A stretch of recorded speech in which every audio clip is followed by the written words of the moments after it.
লা ইয়ানজুরু ইলা সুওয়ারিকুম ওয়া আমওয়ালিকুম। আল্লাহ তাআলা দেখেন না তোমাদের চেহারা কত সুন্দর আর তোমরা কত সম্পদশীল, এটা দেখেন না। আল্লাহ তাআলা দেখেন তোমাদের আমল কত ভালো আর সাথে নিয়াত কত ভালো।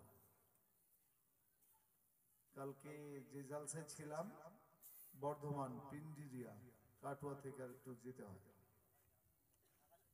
তো আমাদের গাড়িটা জালসার কাছে যেতে ওই 1 কিলোমিটার হবে, 45 মিনিট লেগেছে খালি গাড়িটি নিতে। এত লোক, জালসায় যেদিকে তাকায় সেদিকেই লোক, শেষ দেখতে পাইনি।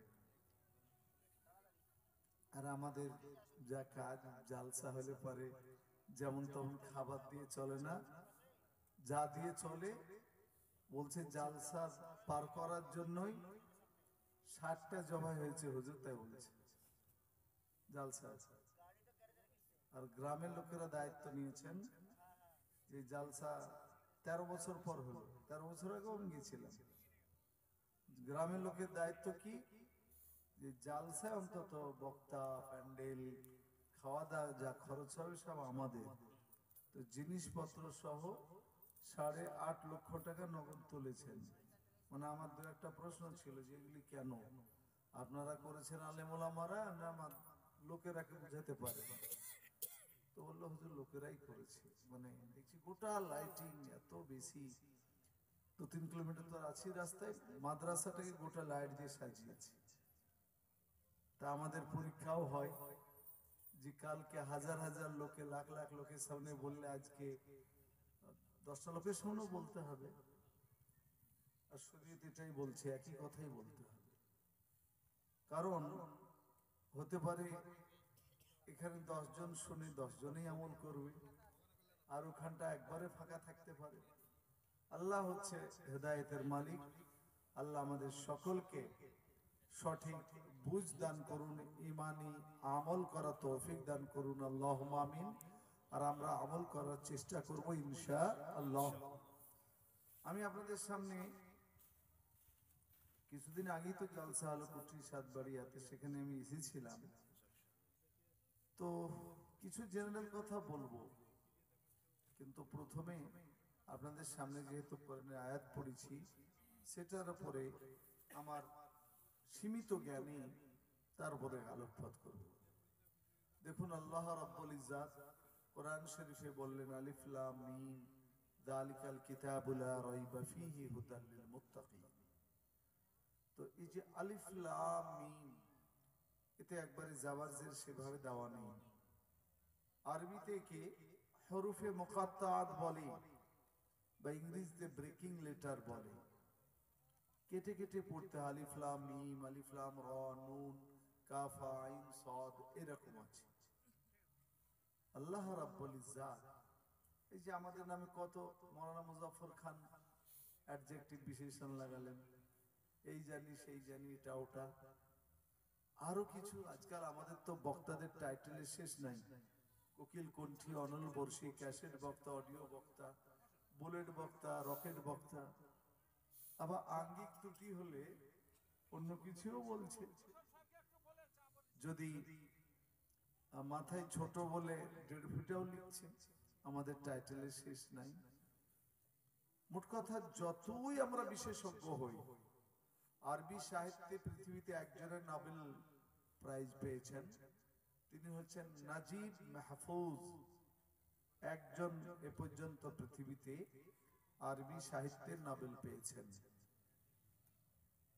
তো এরকম পণ্ডিত বা আরবি কবি বা আমরা যারা মুহাদ্দিস মুফাসসির, জ্ঞানের কোনো সময় অহংকার হতে পারে যে আমার ইলম অনেক, আমি তাফসীর ভালো বুঝি, হাদিস কোরআনের পণ্ডিত আমি।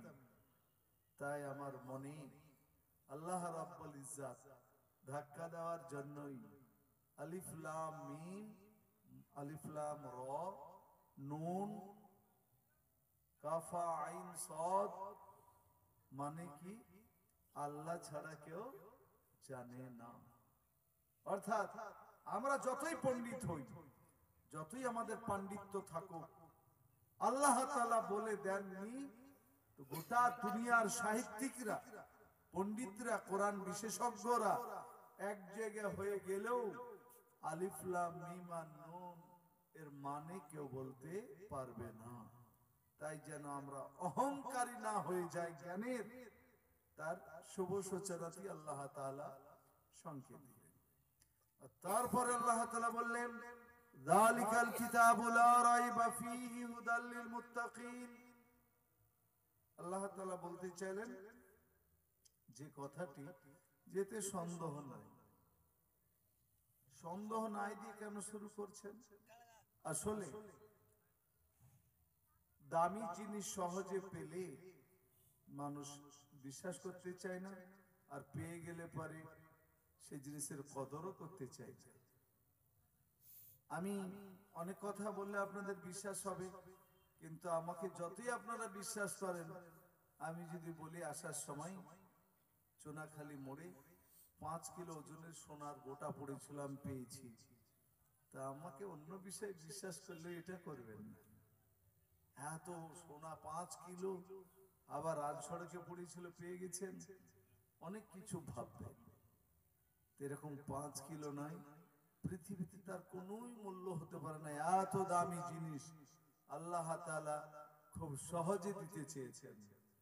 তাই বান্দার সন্দেহ হতে পারে যেটা কি সম্ভব। তার জন্য আল্লাহ তাআলা কোরআনে বললেন, যালিকাল কিতাবু লা রাইবা ফি। লা আরবি গ্রামারে মিমালিফ যাওয়ার মা নাবাচকের জন্য হয়, লামালিফ যাওয়ার লাও নাবাচকের জন্য হয়, কিন্তু লাইসা সেটাও নাবাচকের জন্য হয়, কিন্তু লা সম্যককে নস্যাৎ করার জন্য ব্যবহার হয়। লা ইলাহা ইল্লাল্লাহ মানে মানুষের কল্পনায়, মানুষের বিশ্বাসে যত রকমের প্রভু হতে পারে, স্রষ্টা হতে পারে, আল্লাহ হতে পারে, ভগবান গড ঈশ্বর হতে পারে, লা ইলাহা ইল্লাল্লাহ মানে কোন রকমের উপাস্য আল্লাহ ছাড়া নেই। অর্থাৎ যত রকমের পৃথিবীতে মনে করা হচ্ছে, তার সার্বিক নস্যাৎ করার জন্য এই লামালিফ জাবাল্লাহ ব্যবহার হয়। তো লা রাইবুন, রাইবুন মানে হচ্ছে সন্দেহ। মানুষ তার কাল্পনিক জগতে তাদের মতন করে যত রকমের সন্দেহ আছে মানুষের, কোন রকমের সন্দেহের